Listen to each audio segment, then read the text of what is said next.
Okay. Hello, everybody. Welcome to the first installment of RepTales. Uh, we don't have a guest scheduled for tonight.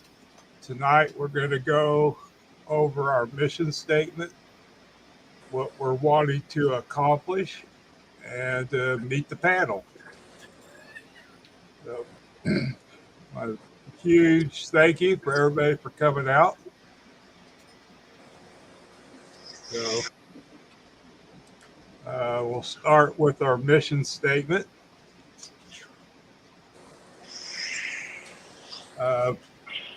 We are a bunch of cold-blooded fish keepers. We have started this weekly live stream because it isn't always of interest on our fish channels to talk about our reptiles. We want to help people who are beginners or considering entering the herpetology field. We want to accomplish this by having experienced guests to share their ideas and tips and tricks. We will also be highlighting beginner reptile keepers to share their animals, questions, or concerns as well. So let's get started. That was awesome, Mike.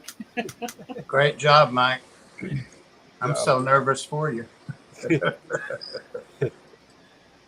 We've got 21 people in here already. Woohoo! Hey, everybody. You all are so awesome. Bob, do you want to say hellos? Sure. You want me to go down the list and say hi to everybody? Sure. All right. Let me scroll back up there. The first one I see is Joe Coffey. There's Grasshopper, Eric Furlow, John McKenzie, our own Punchy Paints on the panel, Patty's Petite Tanks, Arrowhead Lee Jones, Lefty 3213A, welcome.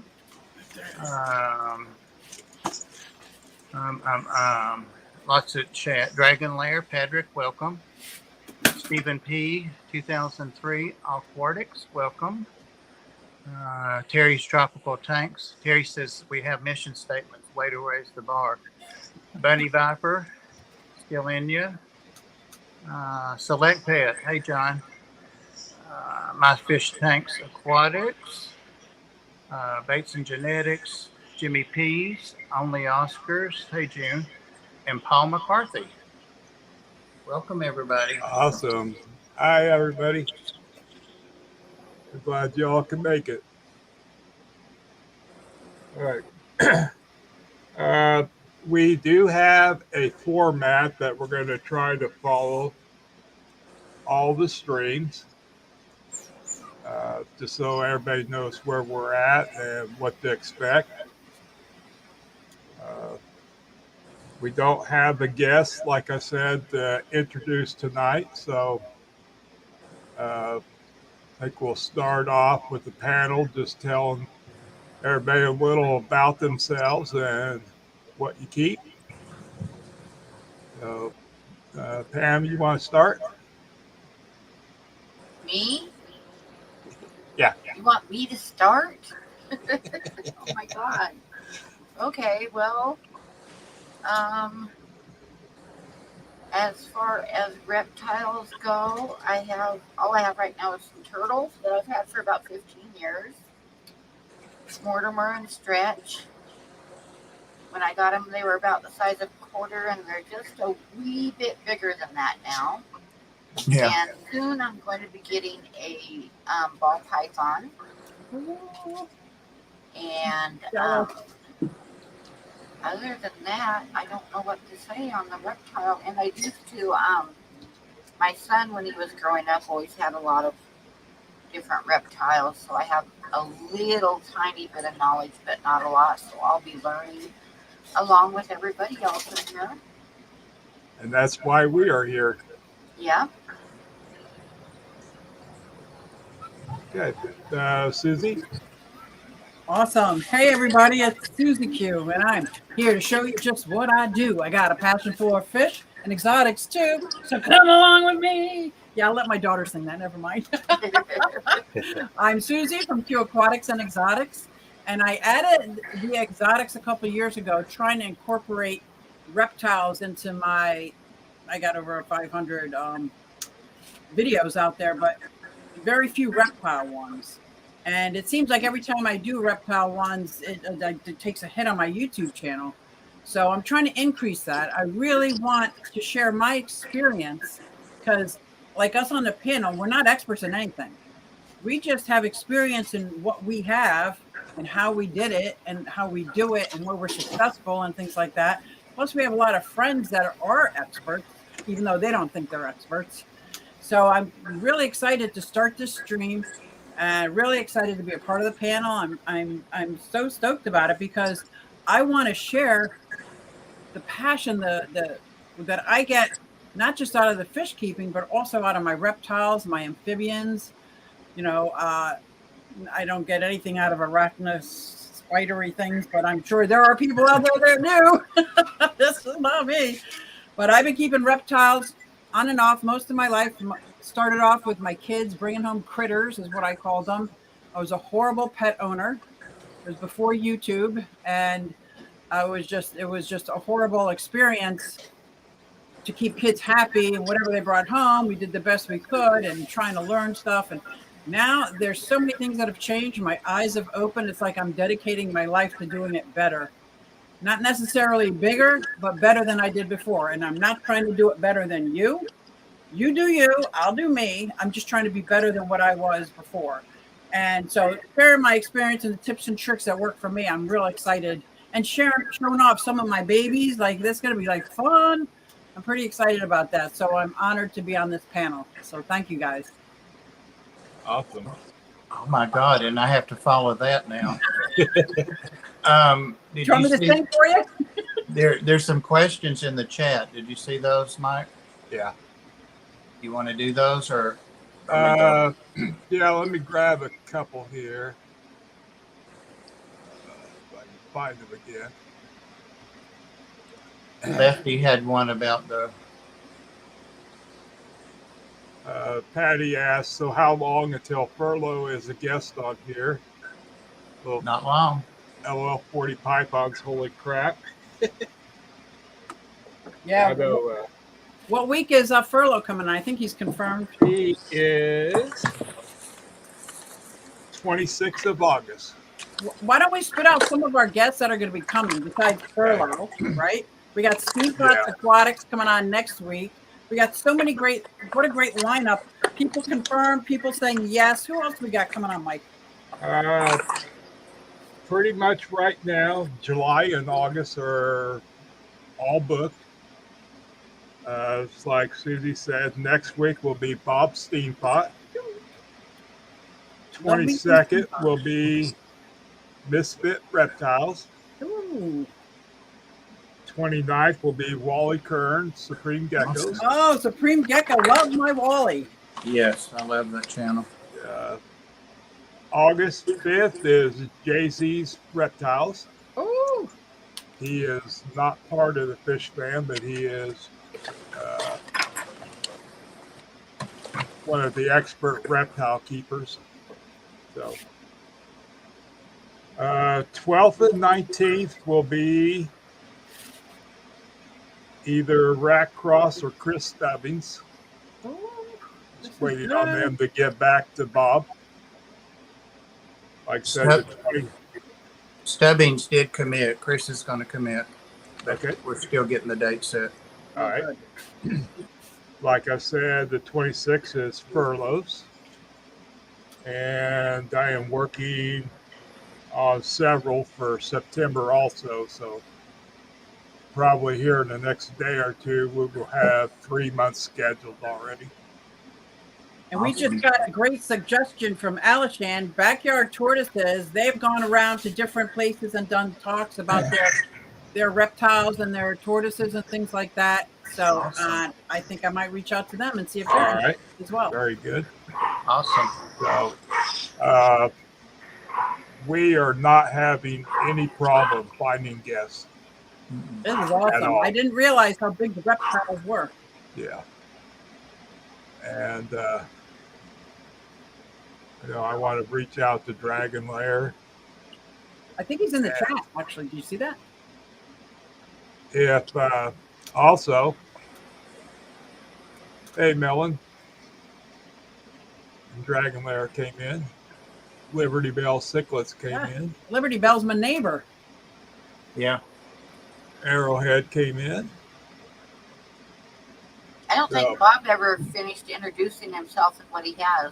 I was waiting on him to see if he was going to do those questions. There's like 3 questions there. Oh, cool. Let's do some. Yeah, Dragon Lair actually has Bob Steepot snake for breeding. Oh, cool. Right now, so.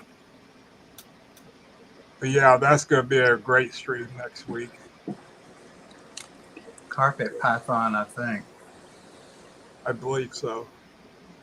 Robert Tianock was here.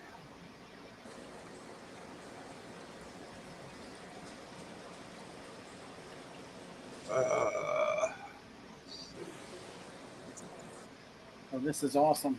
Chat jumped up on me. Always. Did we get some of the questions put in the private chat? Or does somebody have track of them?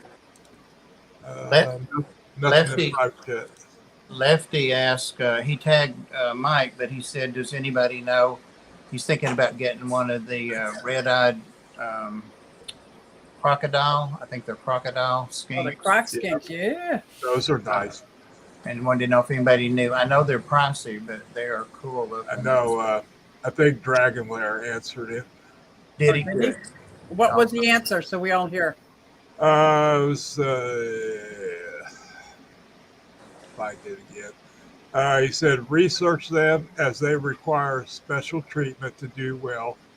Plus, they hide a lot. They do hide. They do hide. But it's like when you get a real fancy pleco. Okay, you have it. You know you have it in there somewhere. Right.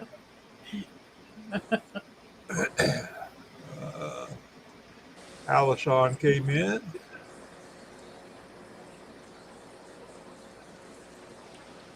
Did you see another question? That's what somebody needs to start tracking these questions so that we have a list of them. Yeah. I'm not very good with that. There was another one right under Lefty, but I could only remember the one. Sorry. Okay. All right. You go ahead and continue, Bob. All right. Well, I think everybody here I know or I've seen or talked to, but I'm Bob, Taylor's Aquatics and Exotics. And this Christmas, I will have kept fish for 60 years constantly without ever, sometimes I've just had a 10-gallon, but I've kept fish all my life basically. But got interested in reptiles 3 or 4 years ago and got an Indonesian blue-tongue skink. Then I took Nathan, Sand Creek Aquatics, little ball python when he passed. Ed and James brought him back to me from Mississippi, and I've still got him, and that got me interested in other reptiles. So I've got several ball pythons and several different kinds of exotic snakes. I've got skinks, I've got chameleon, I've got a Euromastix that's new, agamas. I've got about 20, I think, reptiles now. And well, actually, I just picked up a new little baby corn snake just an hour or so ago. And Oh, wow. I've got to get him set up. I didn't have time before the stream. And what was the morph on him, Mike? I can't remember the word. Do you remember the? I think you put it as oscillated, but I don't think that's right. No, it's not oscillated. Is it the ornate? No, I can't remember it. I'll have to label this, but I've been looking for one of them. You'd think I'd remember it, and they had 3 at the LFS. They have reptiles at this one too. So anyway, like Susie, I tried to change my name. I did change my name to Taylor's Aquatics and Reptiles, and things crashed. I had been getting like 5 subs every day for months, and just steadily from old videos. I've got a ton of old videos or just rambling video and things, nothing edited at all.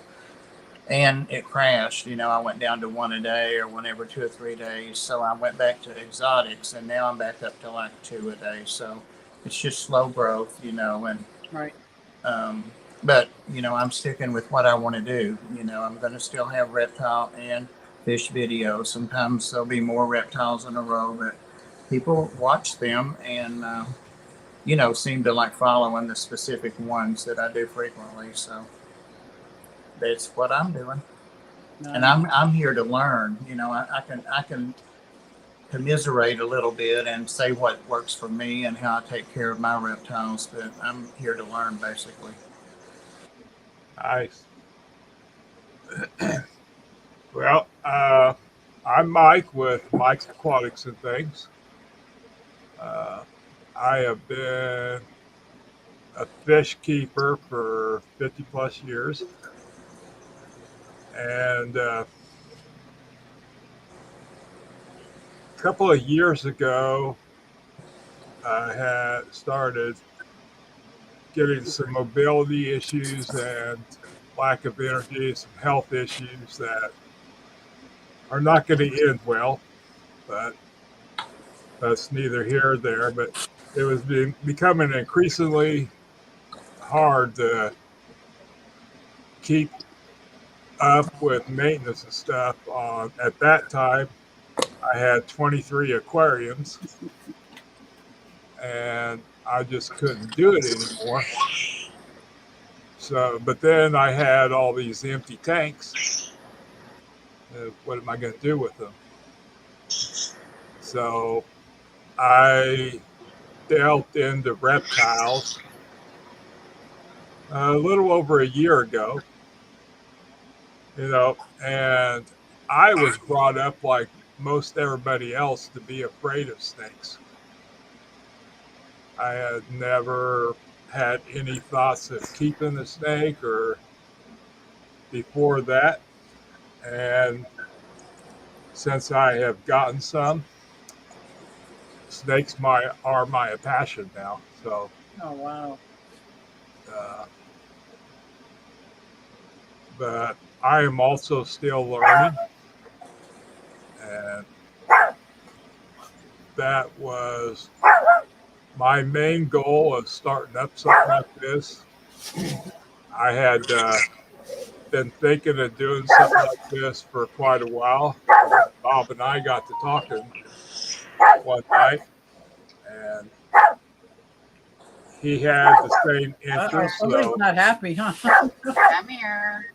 So here we are.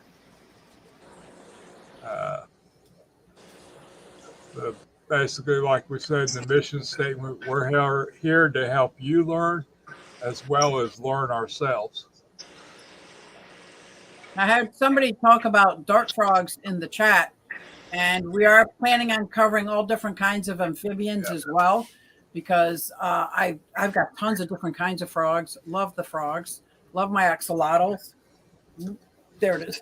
Got to find which boob it's on. And love my latals a lot.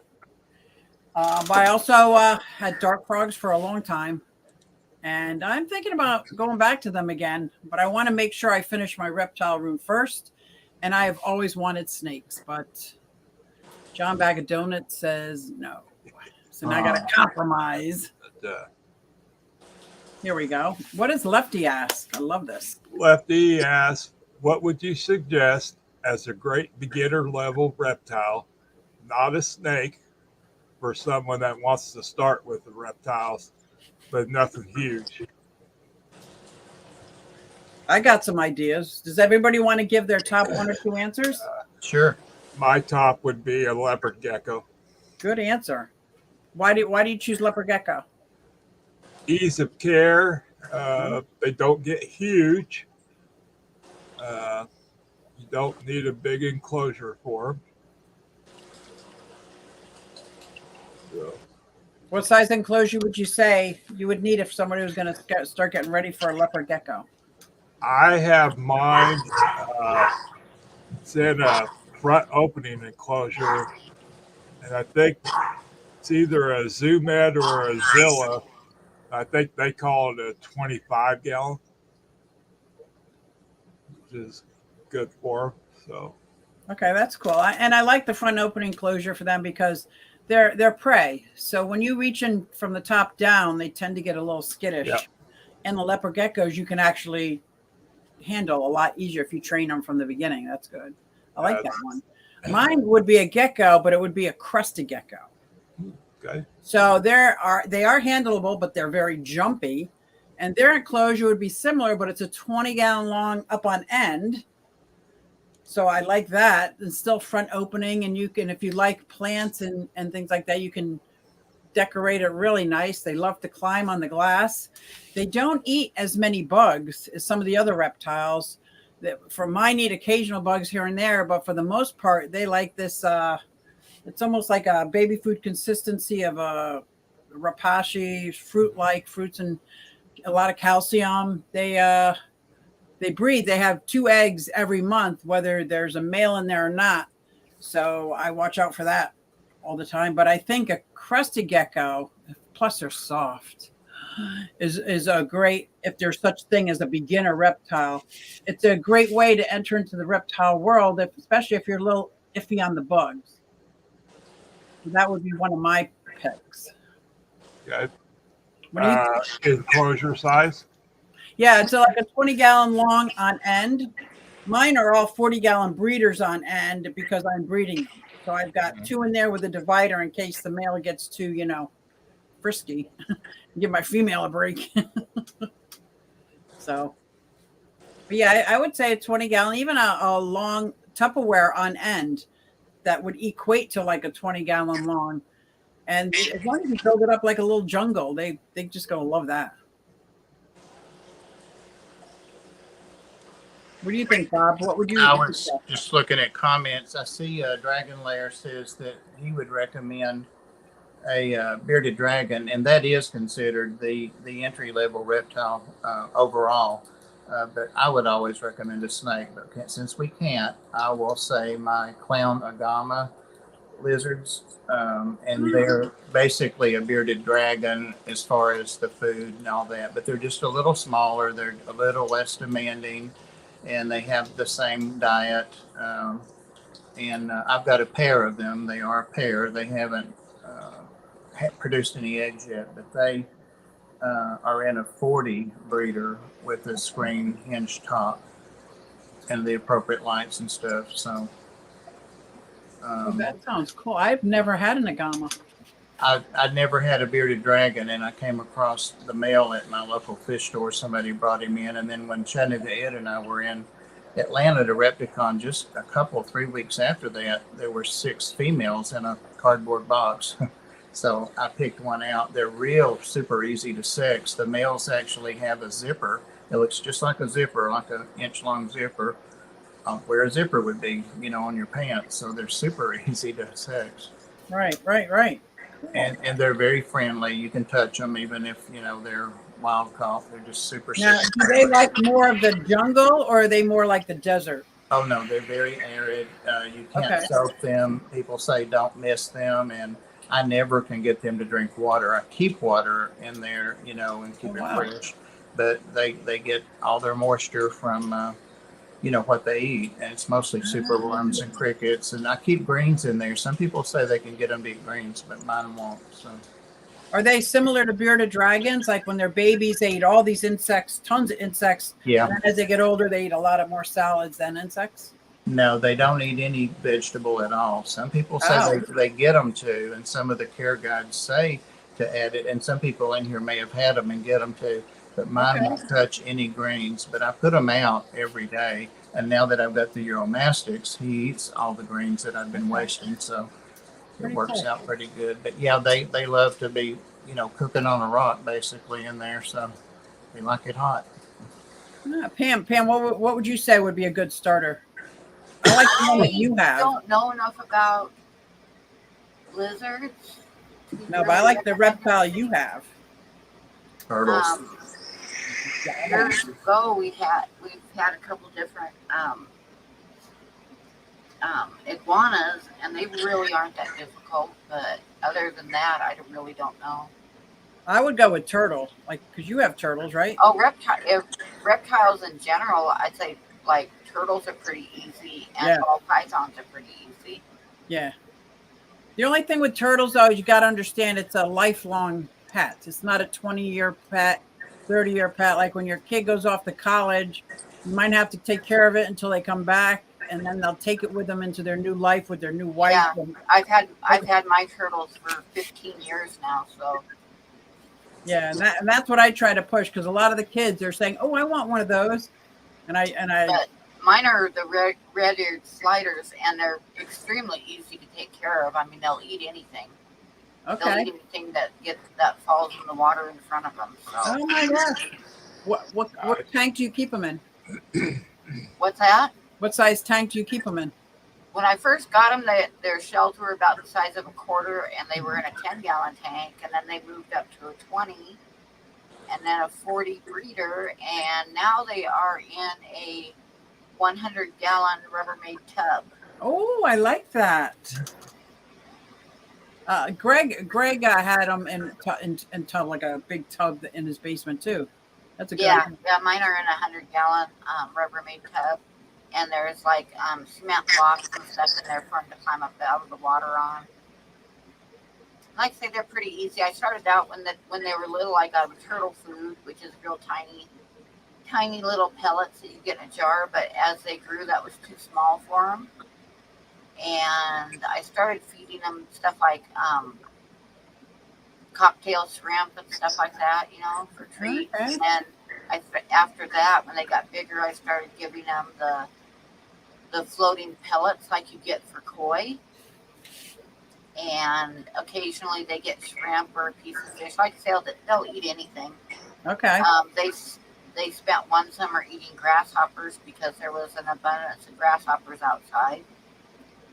And now their basic food is cat food because it floats and it's pretty high protein and stuff. And they love it. And then occasionally they'll get a prawn or something like that. If I get some seafood, they'll get some of that. Yeah. Yeah, cool. But their basic, I know my crickets diet is cat food. When my crickets die, I like to throw my dead crickets in the pond with the turtles. Oh yeah, they'll eat anything that lands in the water.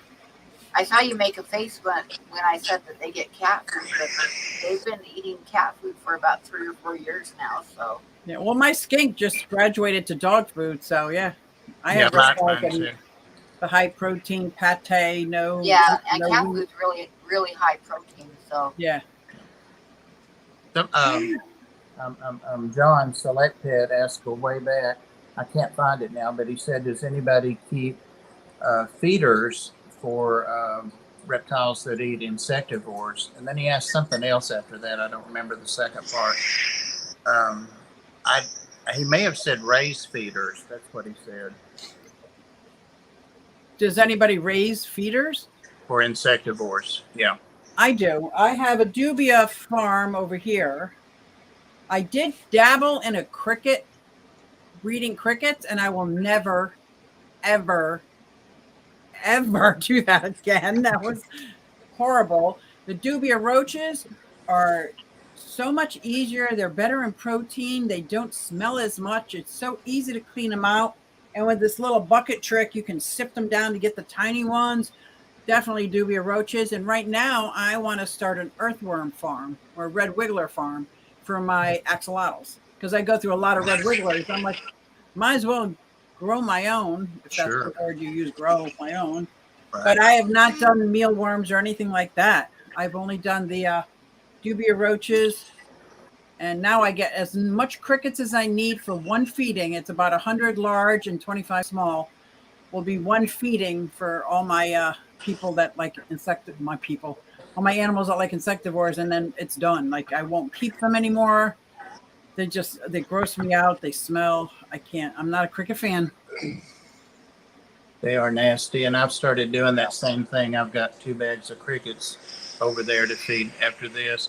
Yep. Disclosure, I forgot a couple of my reptiles, but one is a leopard gecko, and somebody wanted to surrender it to the Ark. You know, it's a cat and dog shelter, and I got the call, and I thought, oh my God, I could get me a leopard gecko free. So I said, yeah, I'll take it. She was going away to college or something, and he said Deo, DEO is his name, and he came with one of the front opening 25-gallon, exactly what you guys described. So he's pretty cool. He comes out at night, and he's hunting super worms, and the roaches, the dubia roaches, the first colony I got, I fell in love with them. I know, weirdo, and I couldn't feed them. You're so traumatizing Bunny every time we say roaches.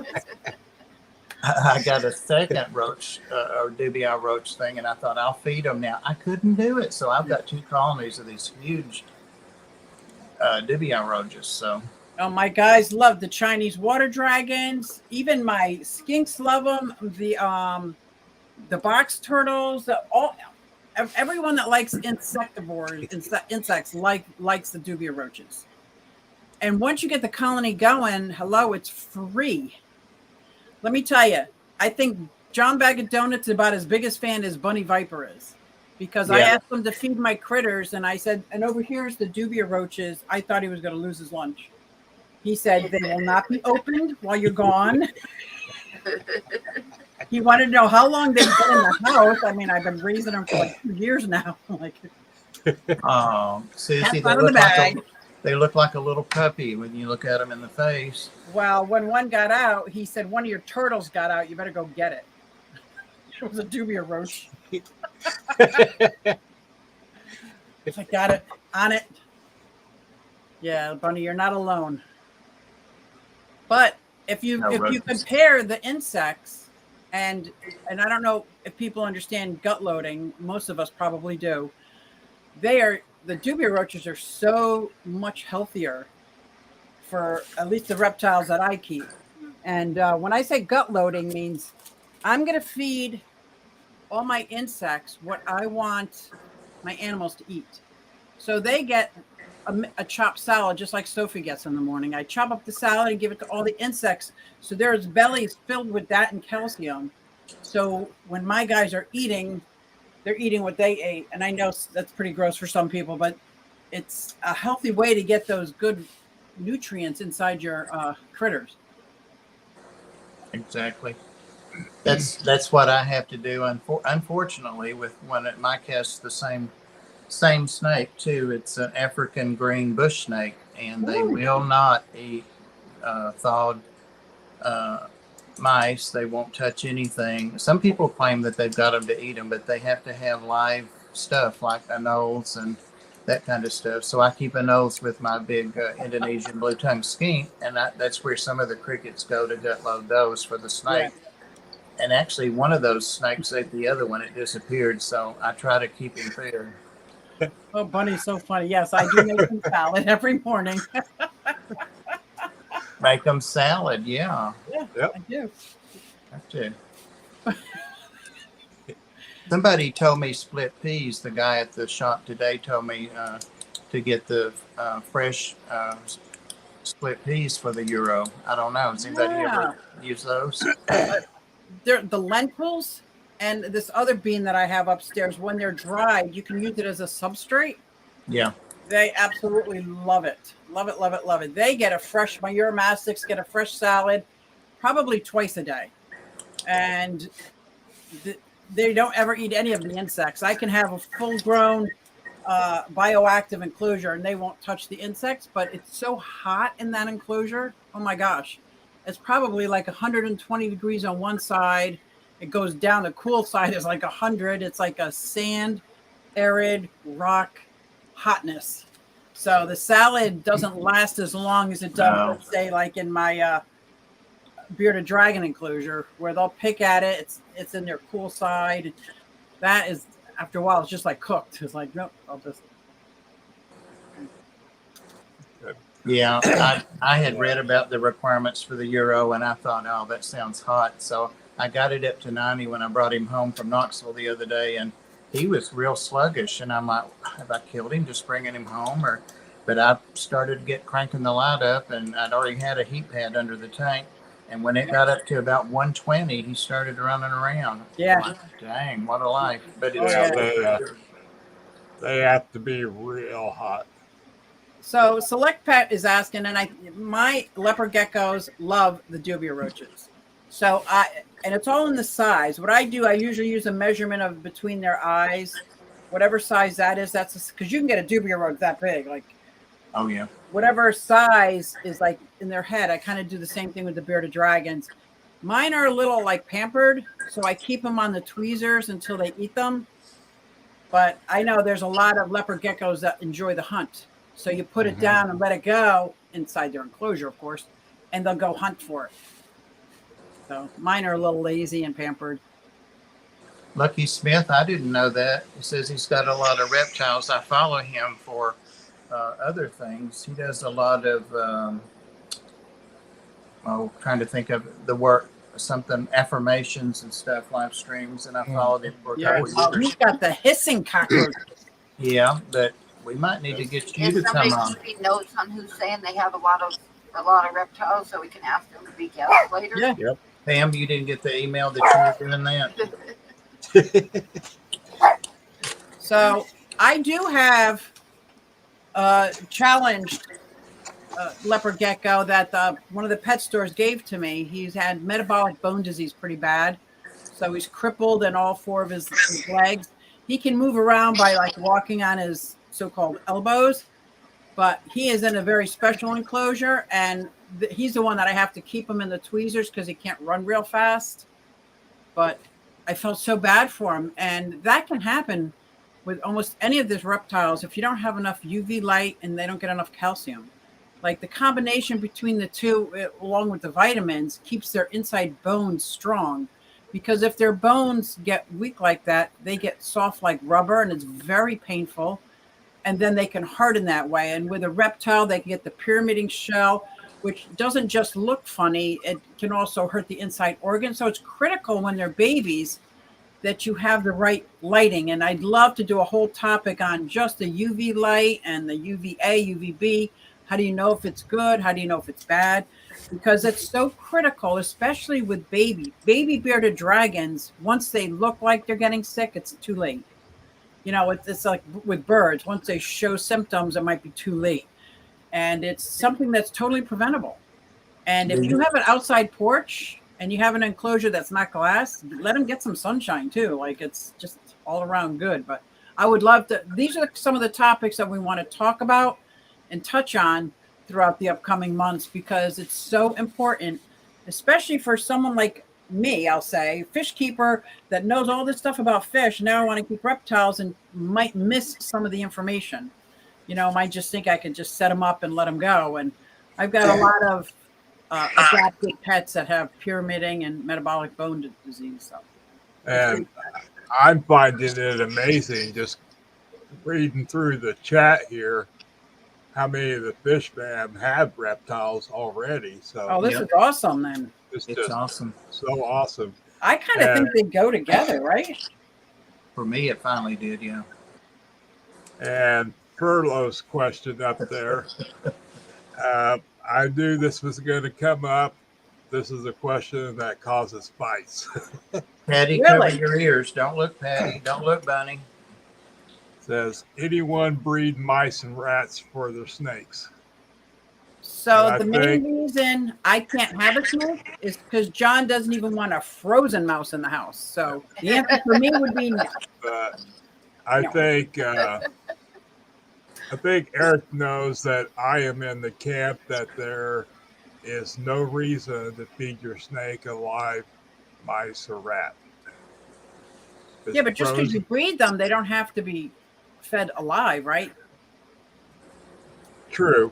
Okay. You can get CO2 and then euthanize them, but because I would rather breed my own if I had a snake to know what this mouse is eating. Like, I don't know. But then again, I don't know if I couldn't even euthanize a fish, so I don't know if I could do that. There's no way I could do that. I can't even make the dubia roaches go in there and get eaten. So. Really? No, I've got 2 colonies of them. I can't don't leave have a them. problem with bugs. Chomp away, buddy. They're like puppies. I see the 2 cats are behind me acting up. Oh, that's funny. Oh, yeah, they are. Uh, but yeah, all my snakes only get frozen thawed, except for the green bush snake when I find him again. Yeah, Mike's got a snake loose in his house, and I have one too loose. Lefty has a good question. How do you deal with humidity in your enclosures where you need high humidity versus low humidity? I think we can all have a different answer for this because there's so many different ways to create humidity. Yeah. For my chameleon, which humidity is critical for them, I have an automatic misting system on that cage. That it mists the cage 3 times a day and keeps that humidity consistent at all times.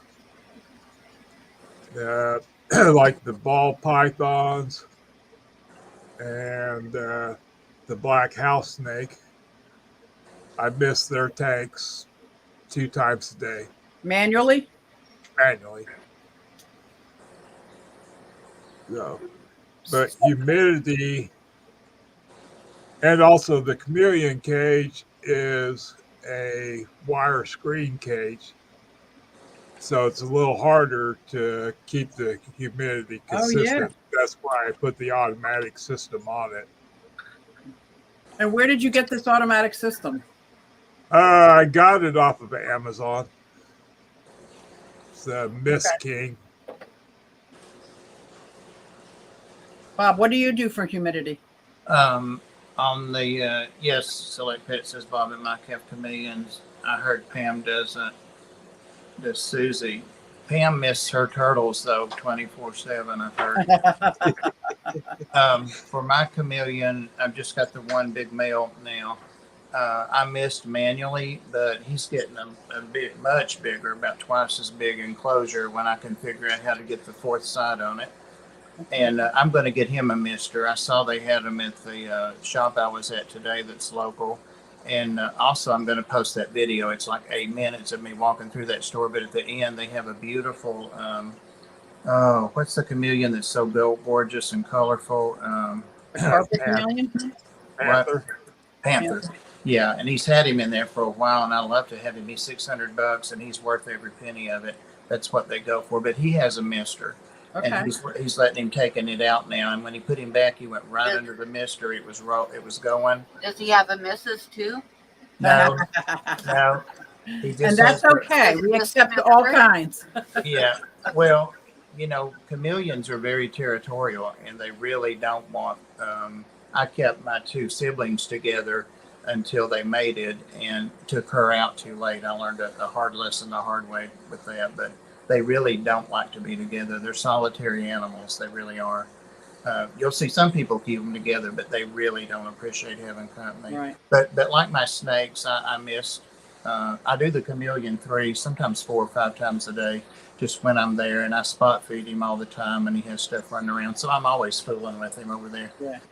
And the snakes, just switch it whatever that particular snake requires. But Dragon Lair said earlier when he was answering Lefty's question, substrate and misting, and also temperature. You can evaporate things out. So there are a lot of ways to manage plants.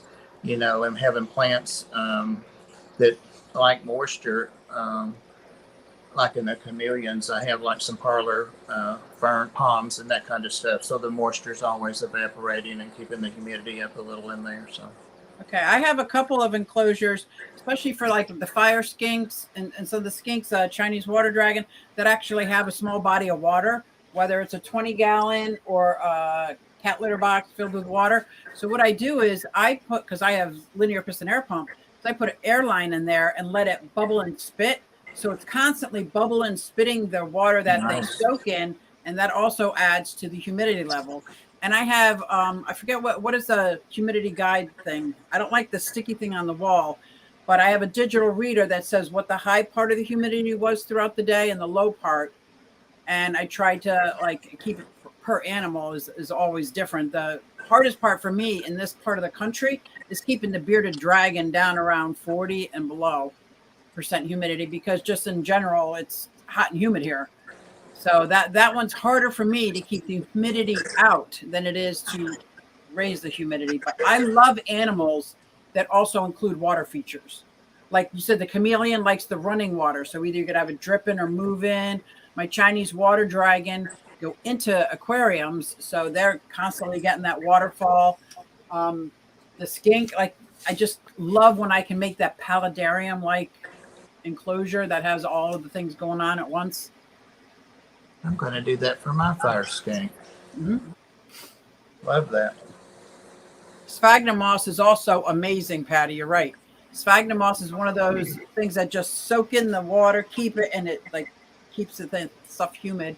And if you got plants and you put it around the plants, it keeps the plants, I'm going to say it, ready? Moist. Got to do it. And critters that don't usually like a lot of humidity, when they're babies, like this little guy, if he doesn't have enough humidity, his shell is going to start to pyramid. I don't know if you could see him. No. When you say pyramid, you mean tent, like Yeah, each one of their little tiny carapaces. Yep, the scoot is going to like start growing out, and a lot of it is because of humidity, not because of necessarily lack of calcium or UV lights. It's a lack of humidity when they're babies.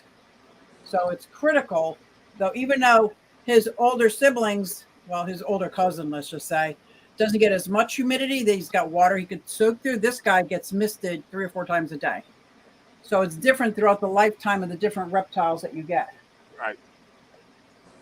And I just great. go off my baby cherry head. one of the things that none of us mentioned, and there are other things that none of us mentioned, but something worth noting is that John Select Pet told Lefty, that ventilation or lack of ventilation also is a great humidity control. Yes. Yes. And you can tell if you have a glass front or plastic front, you can see that, but you can see the humidity. And the glass is so much easier to keep clean when it's humid, because you just you wipe it with a coffee filter and it's like instantly clean. Whereas the bearded dragon and the Uromastyx, it's not as easy because it's got that dry, well, mine get the dry water spot, like they're just so arid. They're arid. I'm glad Dragon Lair said that about hides are good for most, even Uromastyx, because that's so split. Hey, Matt. The research on that so divided. And I forgot to mention at the beginning of this that we are also live streaming to Facebook. Oh, we had a Facebook user? Had Yeah, a it's working Facebook too. I've been user checking it once in a while. said thank you for sharing this. So there's at least somebody over there. Did we mention our Facebook page? No, Can't remember. I think if one of the mods can post the link to our RepTales Facebook page, we'd appreciate it. So I do think we have a few minutes left. I looked up in my area of this part of the country, there is an upcoming reptile show. Awesome. And that is the Oaks Reptile Show is coming up. There's also one coming up in Maryland. So I don't know if anybody is going to be going to one of these. I would love to do like a little meetup, like at a reptile event. That would be so fun, because I'm not going with a lot of money. I'm going to enjoy what everybody has. And I would love some fellowship, at some of these events. I think that would be fun. Do you guys go to any reptile shows? Bob does a lot. Yeah. Bob Ed, knows a lot of them, yeah. Ed, if Ed's up to it, next Saturday, we're going an hour and a half drive to Knoxville to a Repticon, and it'll be a big one, that town. You want to meet up, Select Pet, with us?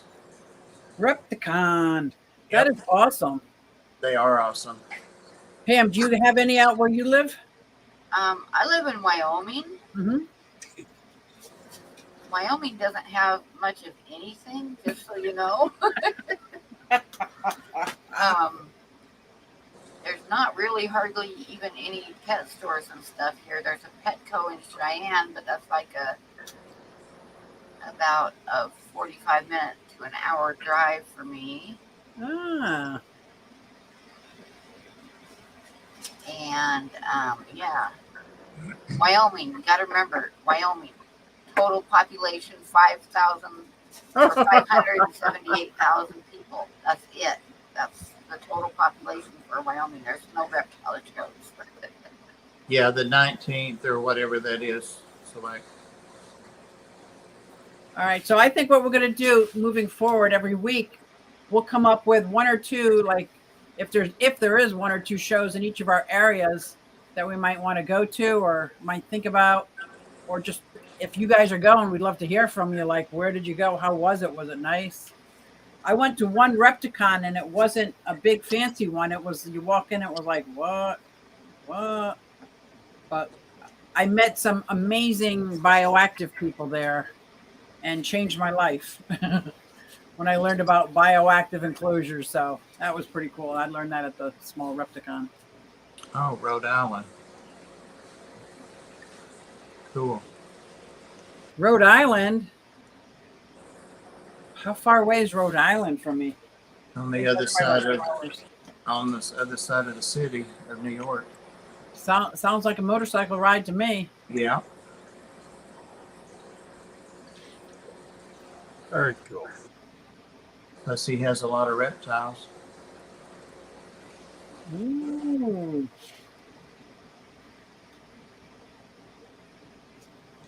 So do you guys have reptiles in your areas that are absolutely off limits? Here in Kansas, we cannot buy or sell hognose snakes here in the state. We can have them. Snake. We can go to another state, or we can buy them online and have them shipped in. That's perfectly legal. Okay. You just can't buy or sell them here in the state Okay. because they are a native species. Ah, so you could just find one in your backyard somewhere? Yeah. In Tennessee, it's really weird. You're not supposed to take anything.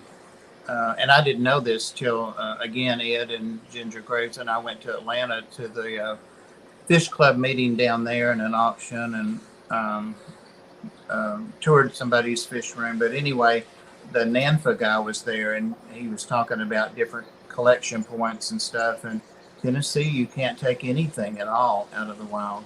It's forbidden. Oh. That sucks. I mean, that I don't agree with it, but Yeah, Pennsylvania, there's a lot of laws, and they're very different from New Jersey laws, and they're so close. Where I am in Pennsylvania, it's so close, and so it's tough. But there's a lot of things I cannot be in possession of. Doesn't matter where I got it, where I found it, captive born and bred. There's like the spotted turtle. I think there's the spotted Blandings turtle. I'm not allowed to be in possession of any turtle that is spotted. Like, wait, what? What?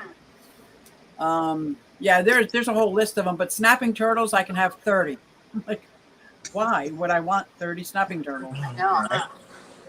Lucky Smith says red-eared sliders cannot be sold in Massachusetts.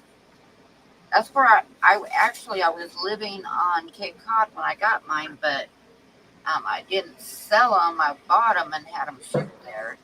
But that, like I said, I've had them for 15 years, so I'm you not got sure them from if another I can state. get them shipped in or not now. You Right. got them from another state. Nobody would have known. Yeah. They must be invasive. Is that why they don't want them? I don't know. They are pretty prolific. Yeah. Yeah, they are. Wild in Florida, they're everywhere. We have painted turtles everywhere. We got painted turtles everywhere. Eastern painted turtles. Yeah, in Oregon, when I grew up in Oregon, and it seems like there was a lot of painted turtles there too. I love the painted turtles because they're invasive. Yeah, there's some, and you got to be careful if you're shipping out, like Bob, axolotls per se. You have to know what states they're not allowed. You're not allowed to ship them to those states knowingly. Jesus. So that's pretty critical. I know it was like California, New Jersey. There's a few states that you're not allowed to be in possession of axolotls, along with some of the plant life, like my floating hyacinths. That's an invasive species in certain areas. I didn't even think about checking that. I just trusted you and Freaky Fish Lady Holly. Well, I could have them, so we're good there. I'm Pennsylvania, but right across the bridge, which is a quarter of a mile from my house, they're not allowed to. She's in Missouri, as I remember sending that. So Yeah, I think I had a list on my desk when I was shipping out the axolotl eggs myself. Interesting. Because you Yeah. think you wouldn't get caught. You think nobody would notice, but the U.S. Post Office, they know things. What's in the box? What's this? What's that? I put fish on mine, so Yeah. a lot of talk about turtles. Dan the Turtle Guy is somebody we aspire to have on Yep. too. There's so many people. We want to get some live streams behind us, Guy, with some expert guests, so that a lot of people will go look at what you're doing and what it's about. Of course, before they come on. So. Yep. Somebody got a baby cherry head or baby redfoot? Froze up a little bit. Yeah, trying to ban so much stuff, Eric. Yeah. Wow, that flew by so fast. Looks like we got about 4 minutes left. Wow, guys, that was awesome. Really want to thank everybody who came out tonight.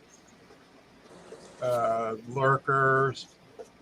Chat has just been absolutely awesome tonight. It really has. I'm with you, Whip. Whip it good. Get tanked. Yep. Next week, you're not going to want to miss. I can tell you that without any doubt, as Bob Steenpot will be our guest next week. One of my favorite fish keepers of all time, Bob Steenpot. Everybody knows Bob and his fish keeping, but most of you probably have no idea his passion for reptiles. So you're not going to want to miss that one. And he's a funny guy. Want to thank my mods. Like I said, everybody who came out and chat, Lurky, and Patty. We love you all. Great stream, guys. And great first stream. We didn't know what the reaction to this was going to be when we first started discussing this. And as time was going on, it became very apparent that this is a niche that needed to be filled. The response has just been absolutely amazing so far, and can't thank you all enough. Is upwards the only way to go. Thanks, Dee Dee. I think Dee Dee really longs secretly for a snake, but she says no. Oh, yeah. You're all right, Dee Dee. We'll get her into a nice little ball python soon. So, anyone on the panel have any final thoughts? I think it was very successful, and I really love the participation and the information that I learned, just learning, watching the comments and asking a couple of questions. And you did an awesome job, Mike. Thank you. Yeah. As old as I am, any thought could be my final thought. You never know. There is that. There is that. And I'm just excited. Like, there's so many great comments. Like, from the comments in the chat, what could be amazing topics like UV lighting for one, or what's the difference between a crested gecko and a leopard gecko with their care, and agamas versus bearded dragons. Like, there's so many cool topics to talk about that could take up the whole show, and I could just babble on forever about them because I love these guys. Yeah. And I don't know if anybody cares, but I call them critters. They're just all a bunch of critters. I feel like Ellie Mae. Like, they're just my critters. Yeah. They're my varmints. So. Yep. I mean, this chat has been nonstop since the start. So, awesome. Thank you, guys. So, we'll see you here next Friday night Miss Machine. 7:30 p.m. Eastern Time. And bring your questions, and we'll do our best to get them answered for you. Love y'all. Bye, guys. Bye, guys. All Good right, thanks, night. guys. Thanks for coming in, everybody. All right.